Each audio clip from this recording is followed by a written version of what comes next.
je vais expliquer quelque chose pour que donc le concept de réalité, le concept de la vérité et le concept de justice. Parce que les gens ne le savent pas, mais les trois sont très souvent reliés. Très souvent. Ils sont reliés. Et je vais m'expliquer. Et tu vas m'aider, Molly. C'est toi qui vas m'aider à établir cette relation.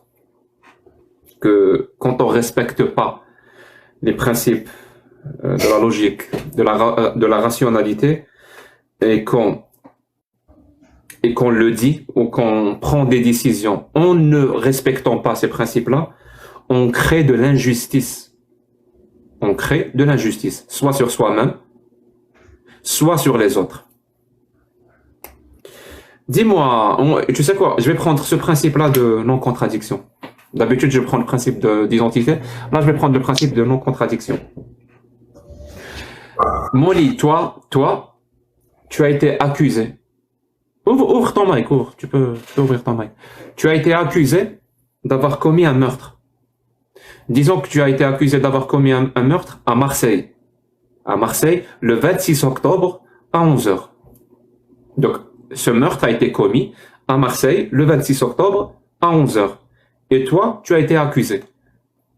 Et on t'emmène au poste police et même au tribunal. Le jour du jugement au tribunal, le juge qui devait statuer, il regarde les preuves, ce qu'il y a. Le truc, c'est que toi, tu avais une preuve que tu pensais être en béton. Même ton avocat pensait que ta preuve était en béton. En fait, elle l'est en béton. Mais on va voir si elle l'est vraiment en prenant ta méthodologie. Le 26 octobre à 11h, tu n'étais pas à Marseille. En fait, tu étais à Londres. Tu étais dans un mariage où il y avait des centaines d'invités. Il y avait même beaucoup de gens qui filmaient, même des caméras de surveillance qui t'ont filmé. Présent à 11h à Londres, le 26 octobre, à la même heure et à la même minute où cette personne a été assassinée à Marseille. Donc toi, tu as présenté cette preuve. Et là, le procureur dit, oui, effectivement, Molly était à Londres le 26 octobre à 11h.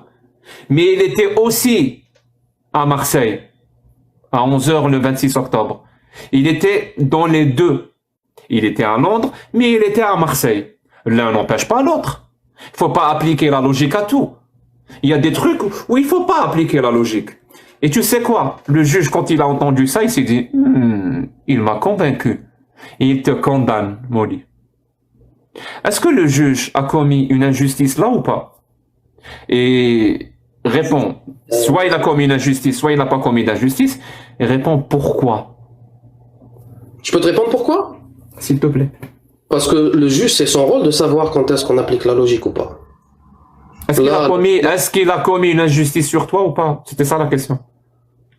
Mais ta question, elle se pose même pas. Bien sûr qu'il a commis une injustice. Pourquoi? Vu que c'est illogique ce qu'il dit. Ben c'est illogique ce qu'il dit. J'étais à Londres. Merde. C'est illogique? Pourquoi c'est illogique? Non, j'ai dit c'est logique. C'est logique ce qu'il dit? Non, écoute, Jack, c'est logique que je n'ai pas commis le meurtre. Donc ce qu'il dit, le juge, c'est illogique. Pourquoi c'est illogique? Mais parce que je n'étais pas à Marseille, je sais plus quelle ville t'as choisi, j'étais à Londres. Mais d'après le procureur, t'étais dans les deux. Oui, mais ce procureur, il est starbé, ton procureur. C'est pas mon problème à moi. Pourquoi? Mais parce qu'il a un problème à la tête, il raisonne pas. Là, yaftahoun.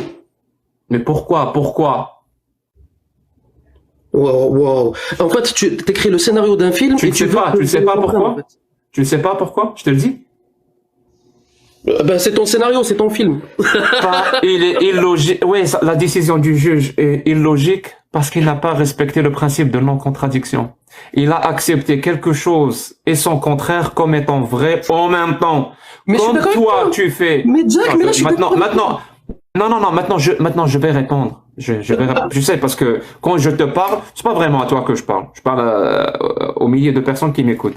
Mais le problème, Jack, c'est qu'en bas, les gens, ils sont en train d'écrire perte de temps, tout ça. C'est on perd du temps. Moi, j'aurais aimé qu'on aille droit au but, qu'on soit. Ouais, je te ferme ton mic parce que là, je dois parler dans mon live. Merci.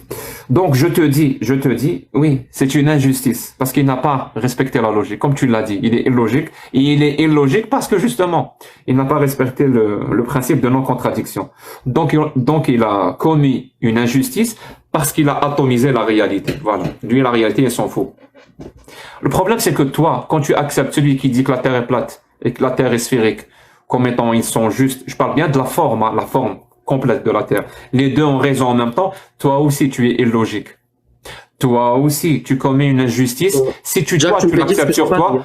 si toi, tu l'acceptes sur toi et que tu veux appliquer cette décision sur les autres, tu es injuste envers eux aussi. Et quand tu dis que celui qui connaît, il y a que les prophètes qui connaissent la bonne réponse à cette question, mais en même temps, le juif connaît les bonnes réponses, mais en même temps, le juif n'est pas un prophète, et ben tu recommets, je sais même pas si le mot existe, mais je l'invente, tu recommets encore une fois une injustice, parce que tu es complètement illogique. Complètement illogique. Et je te dirais, maintenant, on a fini avec le cours de logique. Parce qu'à partir de maintenant, je peux plus te donner de cours gratuits. Voilà. Je suis arrivé à mes limites. Je t'envoie en MP les coordonnées.